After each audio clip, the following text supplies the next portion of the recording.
Hello, everyone. Hope you're having a great day today. I hope it's a better week for you. I hope that you've got a great outlook.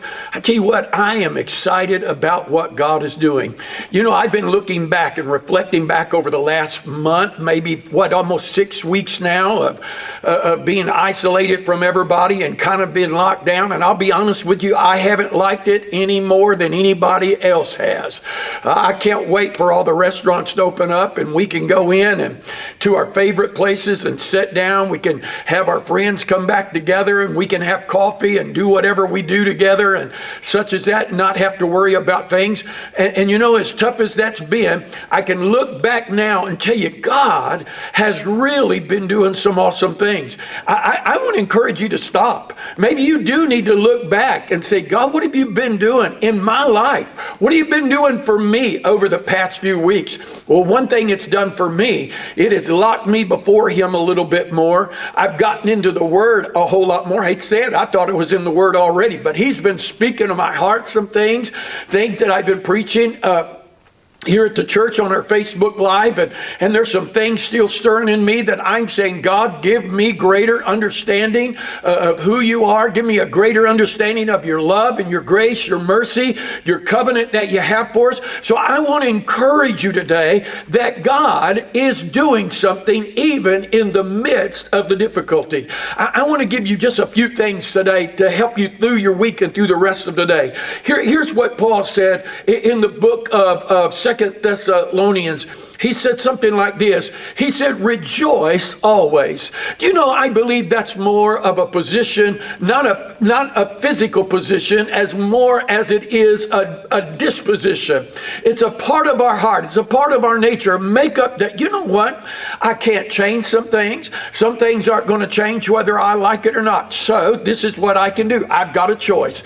I can make a bad day out of it, or you know what? I'm going to set myself that no matter what, I'm going to rejoice in the Lord. Matter of fact, he said, rejoice always.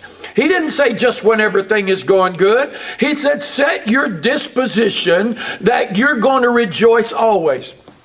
You know, there's nothing worse than being around somebody that's in a bad mood.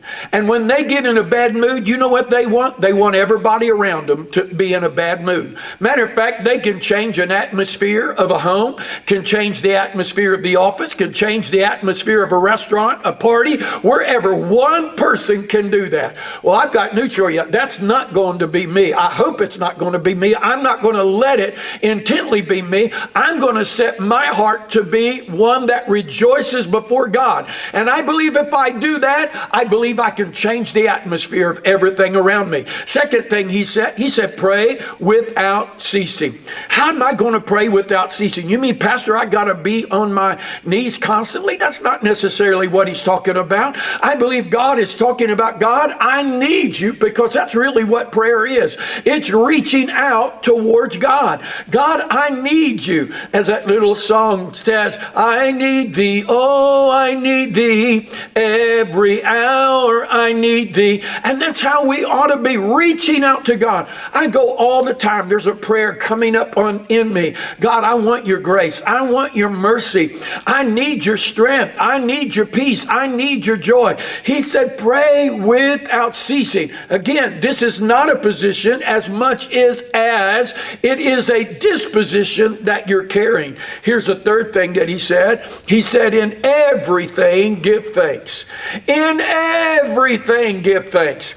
You mean I got to give thanks in the middle of this pandemic? Yes, we do. I got to give thanks in the middle of being locked down? Yes, we do. I'm telling you, it's not easy. I haven't liked it again, no more than anybody else. But the will of God is my disposition is declaring my position in heaven with him. Now he says this, in everything give thanks. And then he turns it and says, for this is the will of God in Christ Jesus concerning you. This is the will of God in Christ Jesus concerning you.